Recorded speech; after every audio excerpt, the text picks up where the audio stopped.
Merhaba sevgili hanımlar, kanalıma hepiniz hoş geldiniz. Bugün sizlere tığ işi çok güzel yelek, battaniye, hırka, kazak olarak kullanabileceğiniz güzel bir modelin yapılışını göstermeye çalışacağım. Kullandığım iplerim bu şekilde yeşil ve beyaz kullanacağım.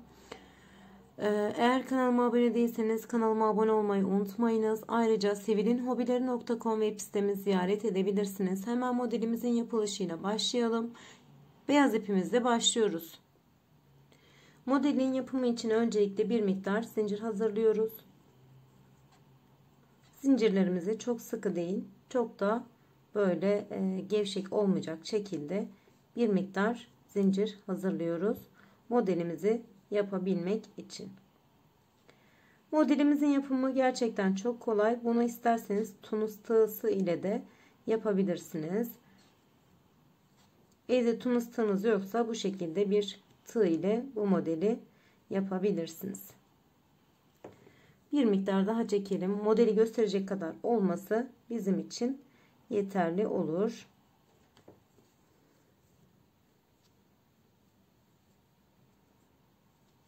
Bu kadar zincir modeli gösterebilmek için yeterli.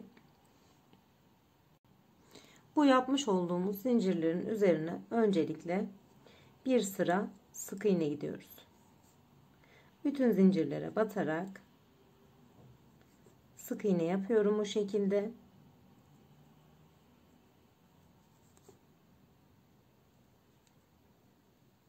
Sık iğne yaparken tığın üzerine ip almadan direkt zincire batıp 2 tane ilmeği tek seferde çıkarmak demek.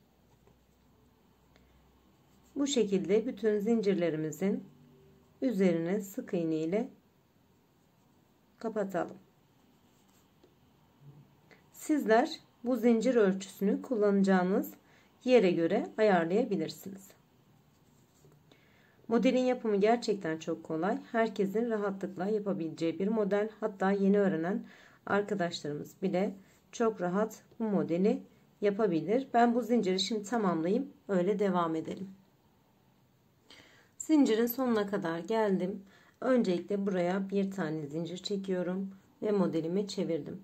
İlk sık iğnenin içerisine batıp buraya bir tane sık iğne yapıp buradaki ipimi bu şekilde uzatıyorum. Daha sonra yan taraftaki sık iğneye geldim. İkisini aynı boy ayarladım modelimin. Devam ediyorum. Sabitleyip ipimin boyutunu ayarlıyorum. Bu şekilde.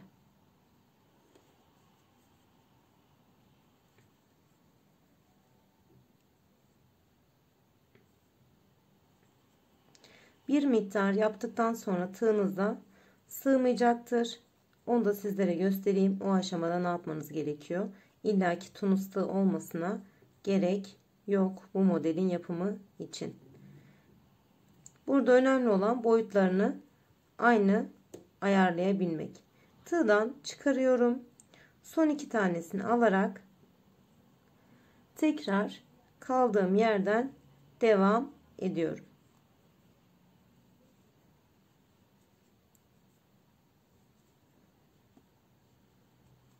Dediğim gibi modelin yapımı gerçekten çok kolay. Hepiniz rahatlıkla yapabileceksiniz.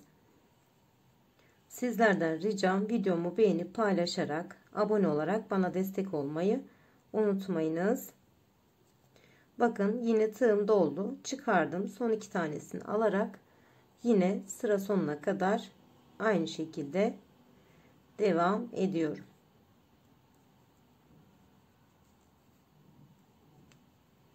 Bu sıramızı bu şekilde tamamlıyoruz.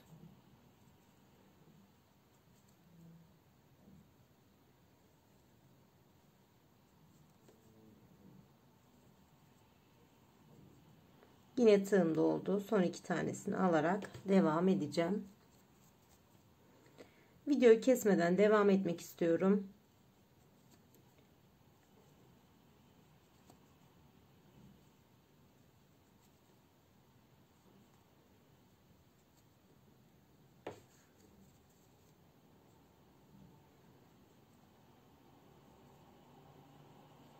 Ve sonuncu sık iğnemi de batarak modelimi burada tamamlıyorum.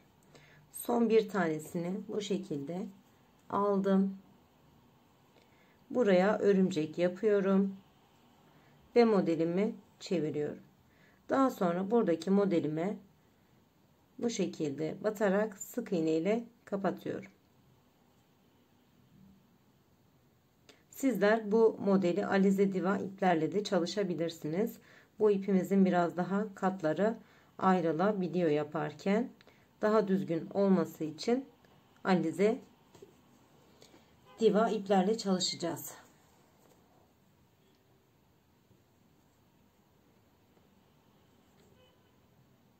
Bu şekilde bütün yapmış olduğumuz ilmekleri tekrar toplayacağız.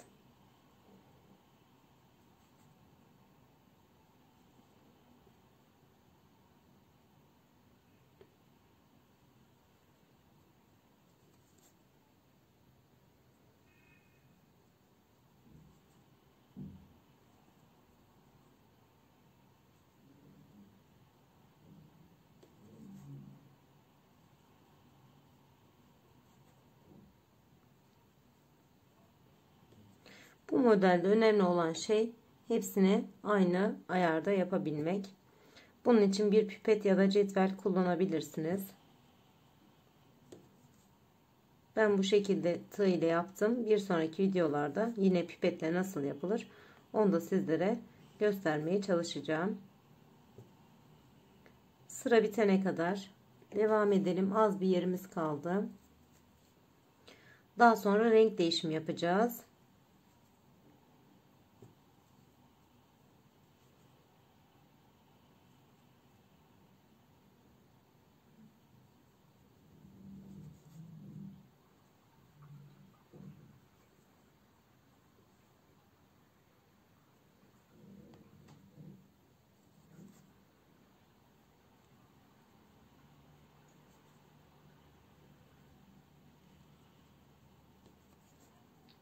Sıranın sonuna kadar devam edelim.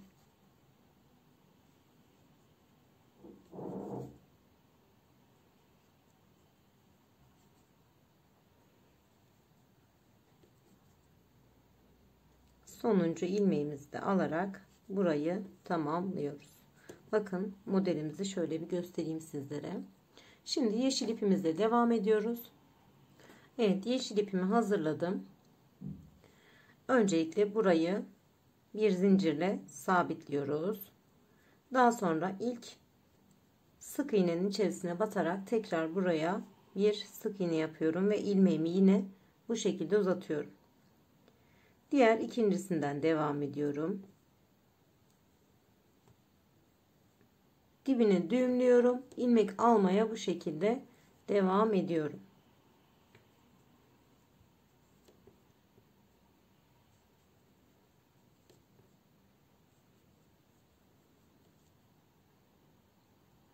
Bakın yapımı gerçekten çok kolay. Yani hiç videoyu bölmeden bayağı ilerleyebildik.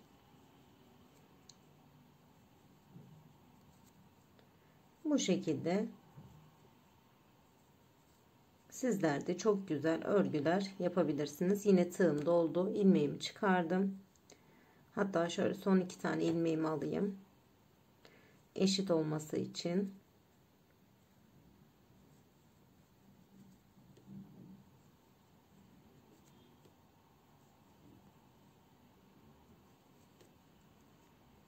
Sıra sonuna kadar bu şekilde devam edelim.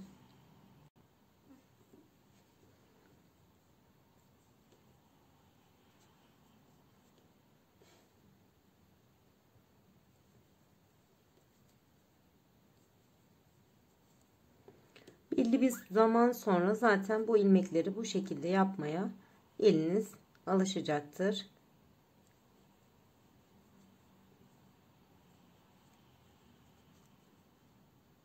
Yine tığdan çıkardım.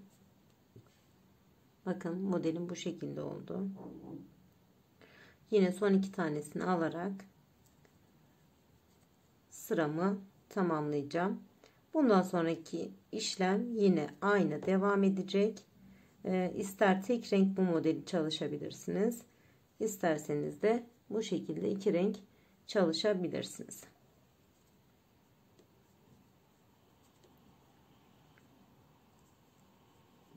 Burada sonuncu örümcek yapmış olduğum yere de batarak bir tane de buradan ilmek çıkarıyorum. Yoksa ilmeklerimiz eksilir. Yine son ilmeğimi aldım. Burayı önce bir örümcek yapıyorum. Daha sonra modelimi çevirip bütün ilmeklerimi bu şekilde topluyorum.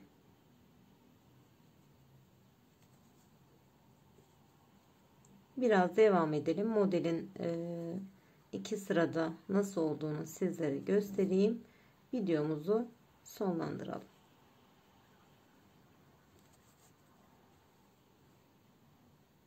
Yumuşacık bir örgü oldu. Gerçekten yumuşak.